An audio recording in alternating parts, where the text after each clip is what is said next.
আবার আমি সেটা দিলাম।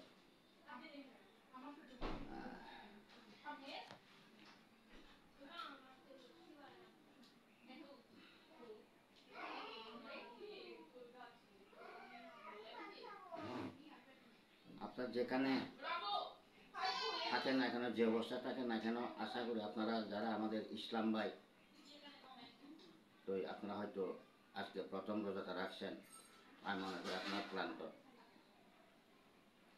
তো যারা আমাকে চিনেন জানেন, আমার কাছে আইসেন, আপনাদের সবাইকে আমি আন্তরিক প্রীতি, অন্তরঙ্গ এবং শুভেচ্ছা। আশা করি ঈদের পরে যদি পৃথিবী গোলাকার কমলা লেবুর মতো হয়তো দেখা হতে পারে, আর আমি বাহির যদি হই তখন আবার আমি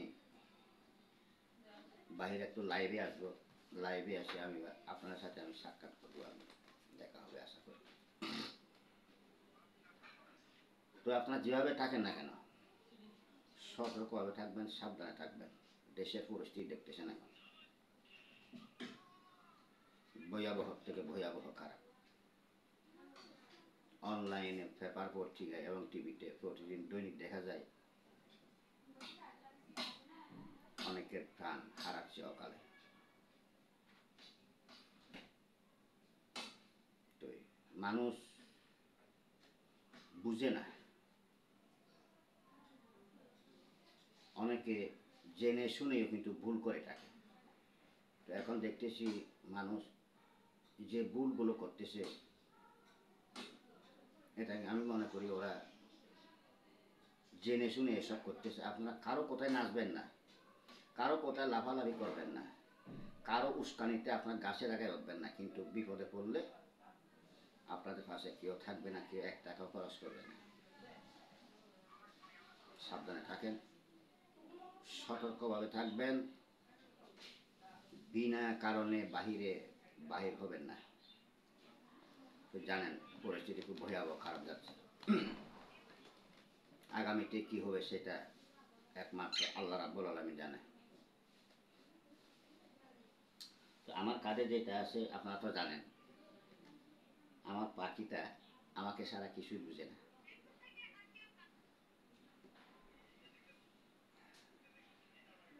তো কালকে আমি একটা লিপ্রা একটা রাক্ষসী বান নিয়ে কথা বলছিলাম আমি। তো রাক্ষসী বান হচ্ছে ইচ্ছা করলে মানুষকে 1 থেকে 3 ঘন্টার মধ্যে ক্ষতি করা যায়। আমি কালকেও এটা বলছিলাম, কিন্তু সায়নটা একটু 19 থেকে 20 হয়েছে, সায়নটা একদম আসে না। তো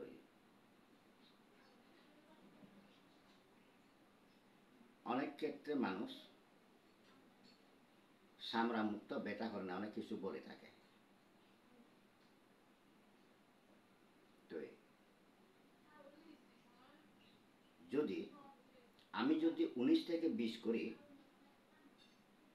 অনেক মানুষ কষ্ট পাবে, কিন্তু আমি চাই না কারোর বুক খালি হোক, কেউ কষ্ট পাক। আমি তো ওই দিন বলছি, যারা হাজার হাজার কোটি টাকার মালিক, ওদেরকে রাস্তা নামাইতে 3 বছর লাগবে, আর ভিক্ষা করলে ভিক্ষা হবে না। এরকমও তান্ত্রিক শক্তি কিন্তু অনেক বড় শক্তি। তবে সব কিছু মালিক কিন্তু আল্লাহ রাব্বুল আলামিন। আমি তো মুহূর্তে মুহূর্তে বলি, আল্লাহ রাব্বুল আলামিন যখন পৃথিবীতে মানব সৃষ্টি করেন মাটি দিয়ে, জিনকে সৃষ্টি করেন আগুন দিয়ে, তবে এই জাতের কিন্তু বিচার হবে, 2 জাতের। ভালো করলে ভালোটা, খারাপ করলে খারাপটা। এটাই চিরন্তন সত্য। আমি বাল্যকাল থেকে শুনে আসতেছি ইহকাল এবং পরকাল। তবে ইহকালে যারা ভুল ত্রুটি করে থাকে অতিরিক্ত, ইহকালে কিছু বিচার হয়। ওই একটা গান আসিল, খোদার ঘরে নালিশ করতে দিল না আমারে, পাপ পূর্ণ বিচার এখন মানুষে করে। এটাই বাস্তব, এটাই সত্য। তো যারা হাজার হাজার কোটি টাকার মালিক,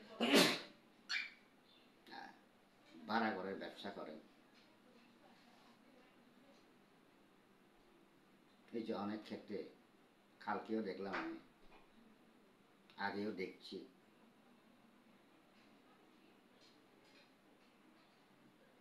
দারোয়ানের বেতনগুলো ভাড়াটিদের উপরে তুলে দেয়, ভাড়াটিদের খান্ডে, আর হিজড়াদের টাকা ভাড়াটিদের খান্ডে তুলে দেয়। কিন্তু বাড়িটা কোনো ভাড়াটিদের না, ওরা তো টাকা দিয়ে থাকে।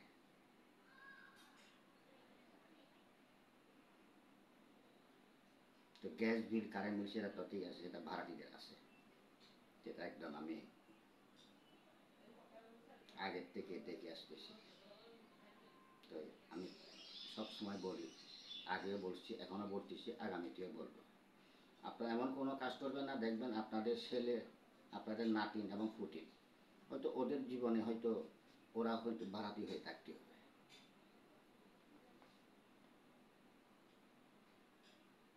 তো গতবার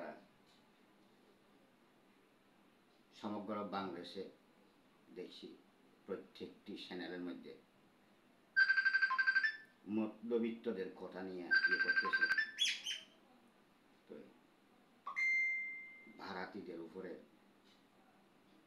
অর্থাৎ কি অনেক কিছু এমন আছে, ভাড়াটি জমিদারের কাছে, বাড়ির মালিকের কাছে জিম্মি হয়ে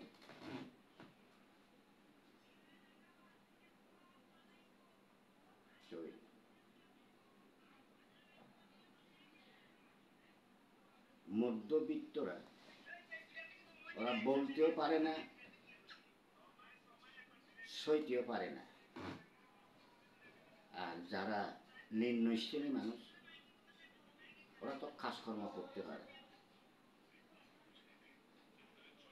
তো বেশিরভাগে এই দুই জাতের থেকে এক জাত মধ্যবিত্ত, ওদের ওদের কথা কেউ বলে না। এটা আমি যে কোনো মুহূর্তে তুলে ধরি।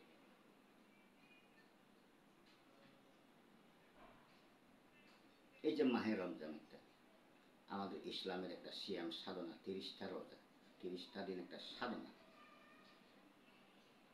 প্রত্যেকটি ইসলাম কান্ট্রি দেখি যে আরব কান্ট্রিতে ওরা সব জিনিসের দাম কমাই দেয়, যাতে গরিব এবং মধ্যবিত্ত সবাই চলতে পারে, নিতে পারে, খাইতে পারে। কিন্তু বাংলাদেশের মধ্যে একটা জিনিস বাড়লে সেটা কমতি নেই। তো আমার এইটুকু অনুরোধ, আপনারা সকল জিনিসপত্র মূল্য যদি কমান, হজ করলে যে সব, হয়তো ওই সোয়াবের বাগিটা আপনারা হবেন। মসজিদ করলে যে সব, সে সোয়াবের বাগিটা হয়তো আপনারা হবেন। যেটা আপনাদের 30 টাকা, সেটা আপনাদের 25 টাকা বিক্রি করেন। ওরা সারা দিন ওটা কি রোজাটা রাখে, সন্ধ্যায় ইফতারের পরে ওরা তারাবি নামাজে যখন দাঁড়ায়, নামাজটা পড়ে, সে দোয়া তো সোয়াবের বাগি তো আপনারা হবেন।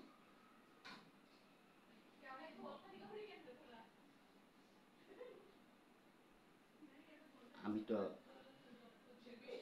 এটা একদম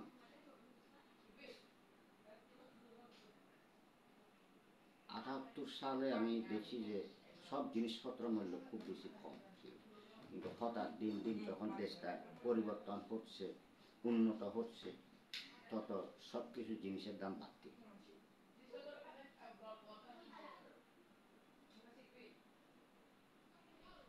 আপনারা যদি যারা কোটি টাকার ব্যবসা করেন, আপনারা যদি সব মূল্য, যদি সব জিনিসের মূল্য যদি কমায় রাখেন, বিশেষভাবে এই রোজাতে, তাহলে সেই স্বভাবের বাকি তো আপনারা হবেন।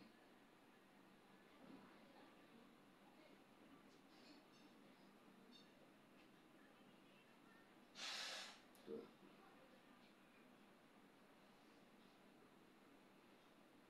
আমাদের মানব জাতির গোসল হয়েছে 3টা।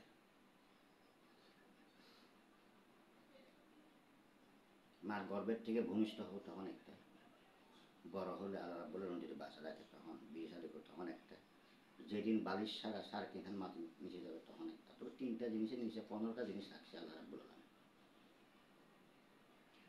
5 কালমা, 5 ওয়াক্ত নামাজ এবং 5 শরীর, 15টা।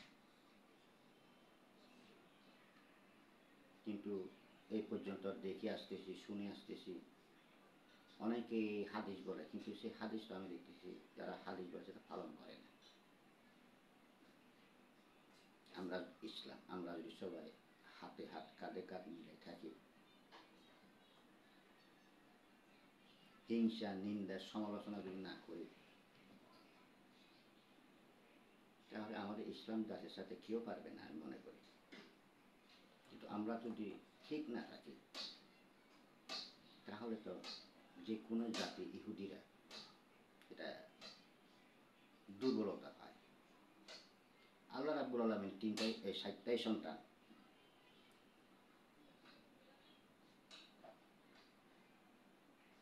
প্রথম সন্তান হয়েছে হিন্দু, দ্বিতীয় সন্তান হয়েছে বুদ্ধ, তৃতীয় সন্তান হয়েছে খ্রিস্টান, চতুর্থ স্নেহ সন্তান হইল ইসলাম। ইসলাম মানে শান্তি, নাই কোনো দ্বন্দ্ব, নাই কোনো সমালোচনা, নাই কোনো গুপ্ত শত্রু, নাই কোনো প্রকাশ্য শত্রু। কিন্তু আজকে দেখি আসতেছি এক ইসলাম আরেক ইসলামকে হিংসা করে, আর এক ইসলাম আরেক ইসলাম ঘরে যায় হামলা দেয়।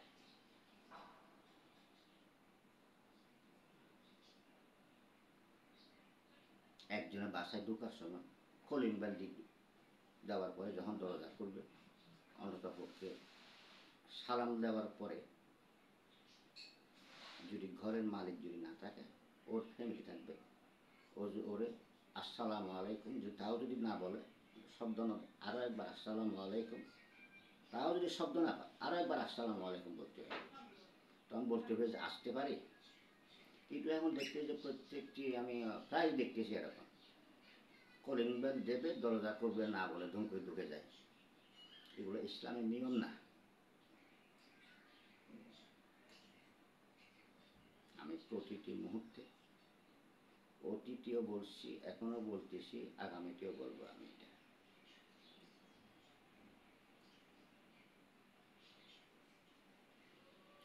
তো ঠিক আছে, আমি আর বেশি কিছু বললাম না।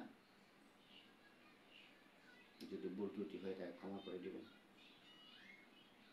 তো কালকে দেখি আমি, যদি ভালো লাগে 2-3বার আপনাদের সাথে আবার সাক্ষাৎ হবে। আমি বিভিন্ন ইত্যাদি ইত্যাদি আপনাদের সুন্দর সুন্দর ভিডিও দেব, আপনারা আমার সাথে থাকবেন। কার কার কী প্রশ্ন করার আছে প্রশ্ন করতে পারেন, আমি সেটা উত্তর দিতে চেষ্টা করব। তো নাম্বার আগেও দিছি, এখনও ওটা কি, এখন না কালকে হয়তো আমি আবার নাম্বার দিতে পারি। আপনারা যদি নাম্বারে যোগাযোগ করেন, প্রশ্ন করার থাকলে নাম্বারে ফোন করে আমার সাথে পরামর্শ করতে পারেন, যোগাযোগ করতে পারেন, প্রশ্ন করতে পারেন, আমি সেটা উত্তর দিয়ে চেষ্টা করব। তাই একবার আপনারা দেশে এবং বিদেশে যে যেখানে থাকেন, যে প্রান্তে থাকেন না কেন, আপনারা ভালো থাকেন, সুস্থ থাকেন, সুন্দর থাকেন। আপনাদের সকল মনের ইচ্ছাগুলো আল্লাহ রাব্বুল আলামিন যেন পূরণ করিয়া দেয়। জয় সারা যেন আপনাদের ক্ষয় না হয়, ঠিক আমাকে আপনারা দোয়া করবেন। তো আপনি আবার ক্ষণিকের বিদায় নিলাম। আসসালামু আলাইকুম রহমতুল্লাহ। আল্লাহ।